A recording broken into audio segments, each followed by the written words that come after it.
আল্লাহ পাক বলছেন, বান্দা যখন আমার কথা জিজ্ঞাসা করে, ওয়াইদা সাআলাকা ইবাদি আন্নী ফাইন্নী করিব, বান্দা যখন আমার কথা জিজ্ঞাসা করে, বান্দাকে বলে দাও হে নবী যে আমি বান্দার খুবই কাছে আছি।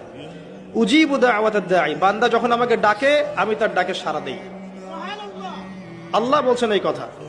এবং আল্লাহ পাক তার রাসূলের মাধ্যমে জানিয়েছেন অন্য হাদিসে, রাতের শেষ অংশে, ধরে নেন যে 1টা থেকে 4টা বা 2টা থেকে 5টা, আল্লাহ ভালো জানেন, রাতের শেষ অংশে, রাতকে 3টা ভাগে ভাগ করেন। এখন চলছে রাতের 2য় ভাগ, নাকি? রাত শুরু হয় কখন থেকে? পশ্চিমাদের মতো রাত 12টা থেকে।